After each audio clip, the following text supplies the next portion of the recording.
কোঠা থেকে একটি আলোর জ্যোতি এসে পড়ল মরা গরুর গায়ে, আর সাথে সাথে সেই মরা গরুটি একটি গোভূতে পরিণত হল। হায়নাটা যখন ছাগলটিকে শিকার করতে যাবে, ঠিক তখনই সেখানে এসে উপস্থিত হলো সেই গোভূত।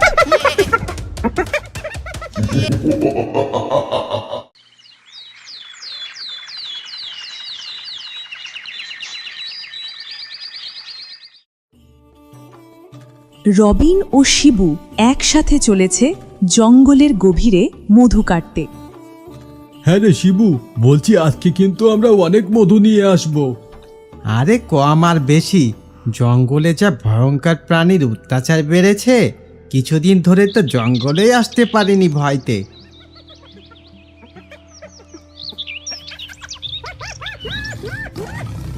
এই দাঁড়া দাঁড়া, মনে হচ্ছে সামনের দিক থেকে কোনো ভয়ঙ্কর জন্তু দৌড়ে আসছে। এই চল চল, আমরা লুকাই।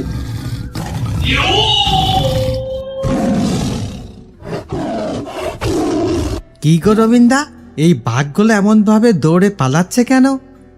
হ্যাঁ, সে যাই হোক, চল আমরা সামনের দিকে গিয়ে মধুর চাকের খোঁজ করতে লাগি।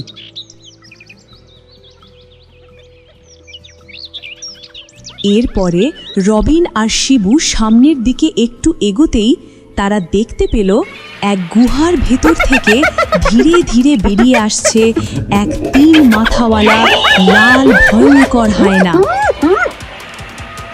আরে আরে, এ আবার কি অদ্ভুত জন্তু! এমন জন্তু তো বাপের জন্ম দেখিনি বাবা। আরে শিবু, পালা রে পালা!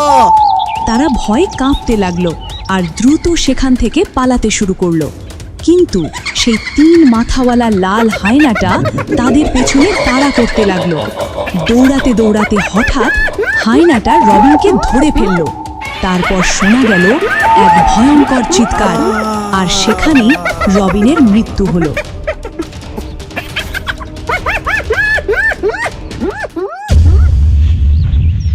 কে জানে এই অদ্ভুত জন্তুটা আরো কতজনের প্রাণ কেড়ে নেবে। আমি তো যাই কোনো রকমের প্রাণে পালিয়ে বেঁচেছি। যাই যাই, তাড়াতাড়ি পা চালিয়ে যায়, নয়তো গরুটা আমার না খেতে পেরে মারা যাবে। সেই দুপুর বেলা থেকে গরুটা আমার ওখানে বাঁধা।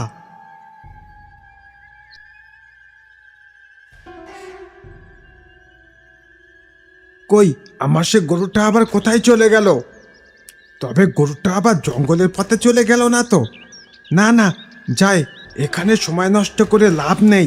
সন্ধ্যা নামার আগেই জঙ্গল থেকে গরুটা ফিরিয়ে নিয়ে আসতে হবে।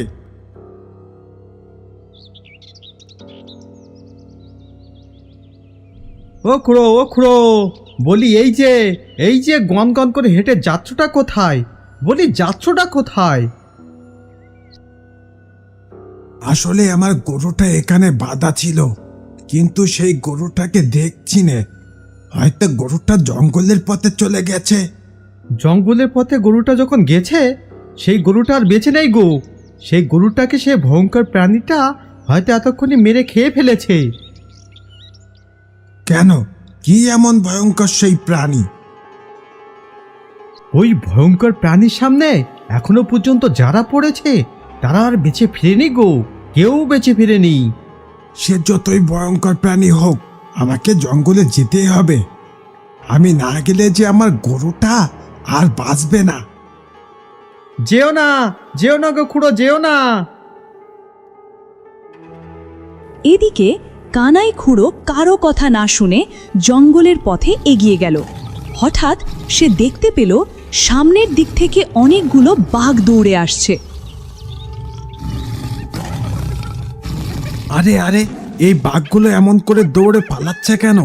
আর এটা আবার কিসের আওয়াজ? এমন আওয়াজ তো আগে কখনো শুনিনি।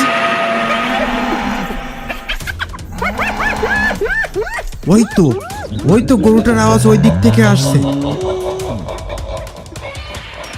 আরে আরে, এ আবার কি ভয়ঙ্কর প্রাণী রে! এমন প্রাণী তো আগে কখনো দেখিনি। বাঁচাও বাঁচাও! এরপর থেকে জঙ্গলে যারা যেত, সেই 3 মাথাওয়ালা হায়না তাদের সবাইকে মেরে খেয়ে ফেলত।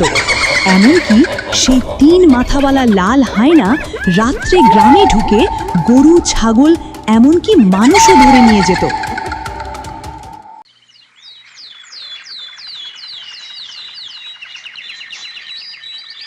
সেই 3 মাথাওয়ালা হায়না একটা হরিণ শিকার করে জঙ্গলের মাঝখানে ফেলে রাখে।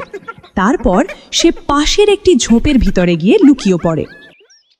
কিছুক্ষণ পরে একটি বাঘ গর্জন করতে করতে সেখানে আসে। ঠিক তখনই ঝোপের ভেতর থেকে বেরিয়ে আসে 3 মাথাওয়ালা হায়না, আর মুহূর্তের মধ্যেই সে বাঘটিকে শিকার করে ফেলে।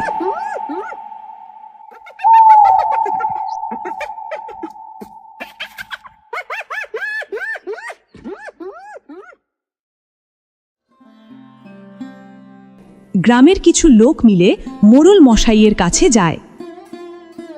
মোড়ল মশাই, এভাবে তো চলতে পারে না। আপনি কিছু একটা করুন, না হলে গ্রাম যে পুরো ফাঁকা হয়ে যাবে। হ্যাঁ, আমিও সেটাই ভাবছি। তাই তো আমি বিকালে কালাচাঁদ তান্ত্রিককে আমাদের গ্রামে আসতে বললাম। সেদিন বিকালে কালাচাঁদ তান্ত্রিক গ্রামে আসলো। গ্রামের বটতলায় সবাই এক জায়গায় জড়ো হলো।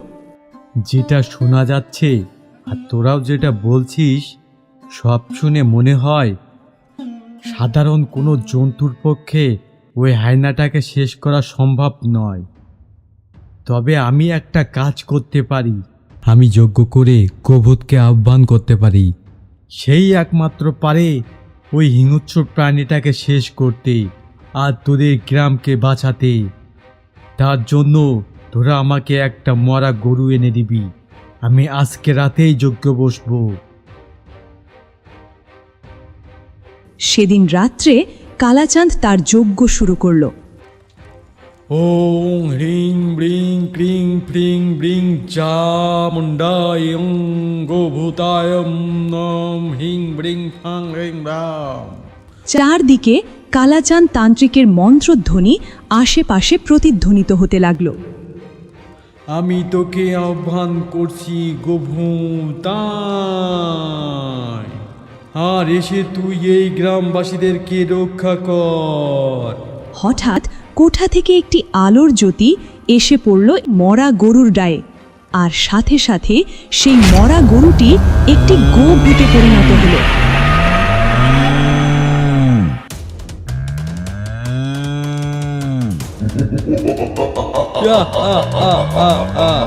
এই গোভূত, তুই ওই জঙ্গলের লাল হায়নাদেরকে একেবারে শেষ করে দে, আর এই নিরীহ গ্রামবাসীদেরকে রক্ষা কর। এরপর সেই গোভূত ডাকতে ডাকতে জঙ্গলের দিকে মিলিয়ে গেল।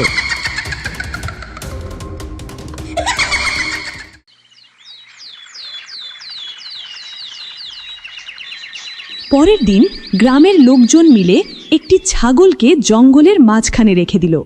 তারা সবাই ঝোপের আড়ালে লুকিয়ে পড়ল।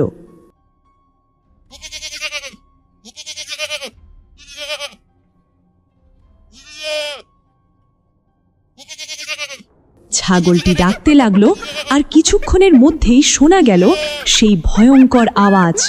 তখন সেই 3 মাথাওয়ালা হায়নাটা সেখানে এসে পড়ে।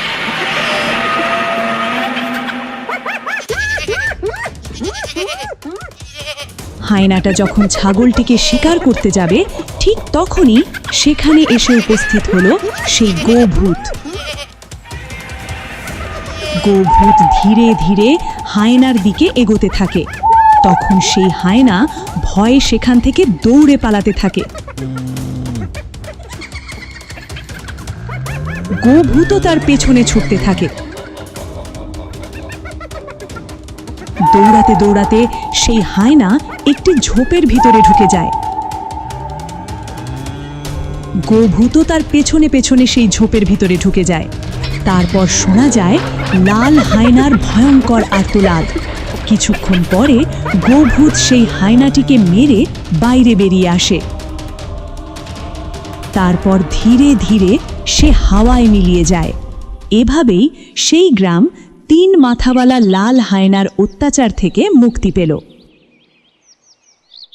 আরে বন্ধু, একটা মজার খবর জানো? আমাদের চ্যানেলটি সাবস্ক্রাইব করার পর যদি কমেন্টে নিজের নাম লিখে যাও, তাহলে ভাগ্য ভালো হলে তোমার নামও আমাদের পরের ভিডিওতে দেখানো হতে পারে। প্রিয় বন্ধুরা, আমরা থাকছি পরের গল্পে। আজকের লাকি ডোরার নির্বাচিত নামগুলো হলো ফারানা, দিয়া, ফিরোজ, তামান্না, মোহাম্মদ জুনায়েদ ইসলাম, আয়েশা, মিনহাজুল, এসকে রনি, সাব্বির, মাহি, হাবিবা, মিনারুল। তোমরা যদি আমাদের ভিডিওতে তোমাদের নিজেদের নাম দেখতে চাও, তাহলে এখনই কমেন্ট করো। হ্যাঁ, আমাদের চ্যানেলটি সাবস্ক্রাইব করো, তারপর কমেন্টে নিজের সুন্দর নামটি লিখে দাও আর জানিও তোমরা কেমন ভিডিও চাও। সাথে থাকার জন্য ধন্যবাদ।